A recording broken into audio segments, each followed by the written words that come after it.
இந்த வீடியோவில் ஒரு ஜாதகருடைய தீர்காயுள் இலக்கணங்கள் என்ன என்பதை பார்க்கலாம். அதாவது யார் எப்படிப்பட்ட ஜாதக அமைப்பு இருந்தால் பூரண ஆயுளை பெற்று தீர்காயுளுடன் வாழ்வார் என்பதை பார்ப்போம். ஒரு ஜாதகருக்கு புதன் உச்சமானால் அந்த ஜாதகருக்கு 100 ஆண்டு காலம் வாழக்கூடிய பாக்கியம் உண்டாகும். ஒரு ஜாதகருக்கு சனி உச்சமானால் அந்த ஜாதகருக்கும் தீர்காயுள் உண்டு.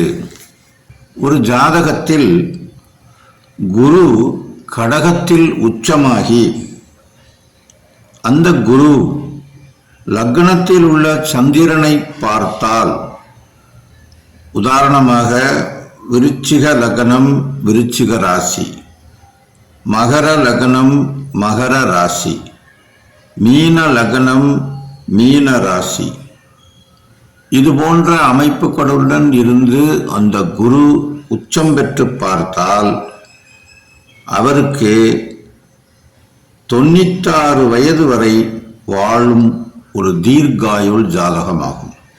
கடக லக்னமாய் இருந்து செவ்வாயும் குருவும் கூடி லக்னாதிபதி சந்திரன் சம்பந்தமாகி பாப கிரகங்களின் பார்வை சேர்க்கை இல்லாமல் இருந்தால் அந்த ஜாதகர் தீர்காயுளுடன் ஜீவித்திருப்பார் என்கிறது சாஸ்திரம். சிங்கடாடவி யோகம் என்று ஒரு யோகம் உள்ளது. இந்த யோகத்தால் ஒருவருக்கு தீர்காயுள் பலன் என்ன என்று சாஸ்திரத்தில் சொல்லப்பட்டிருக்கிறது. அது எப்படி என்றால், ஜனன லக்னத்திற்கு திரிகோண ஸ்தானங்களான 1, 5, 9 இல்லங்களில் கிரகங்கள் பரவி நின்றால் அது சிங்கடாடவி யோகம் என அழைக்கப்படும். இதன் காரணமாக ஜாதகர் இப்புவியில் தீர்காயுளுடன் வாழ்வார் என்று கூறப்பட்டுள்ளது. ஜனன லக்னத்திற்கு 1, 7 சுப கிரகங்கள் இருந்தால், ஒரு லக்னத்திற்கு சுப கிரகங்களான கிரகங்கள் அந்த லக்னத்திலோ அல்லது 7ஆம் இடத்திலோ இருந்தால் அது வச்சிர யோகம் என்று பெயர். இதன் பலனும் அந்த ஜாதகர் தீர்காயுள் உள்ளவராகவும் கீர்த்திமானாகவும் இருப்பார், அதாவது புகழுடையவராகவும் இருப்பார்.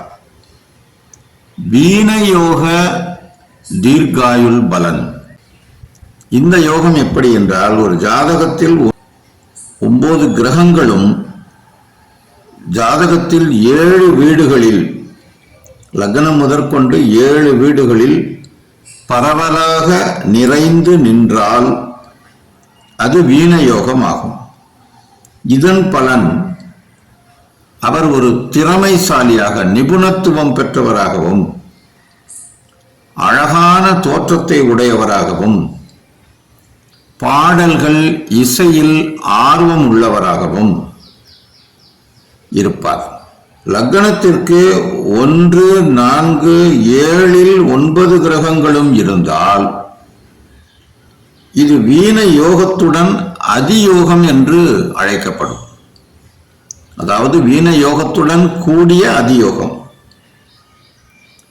இந்த பலன் திரகதாதிபதியாகவும் பிரதாபியாகவும் 100 ஆண்டு வாழக்கூடிய தீர்காயுசும் உள்ளவர் ஆவார்.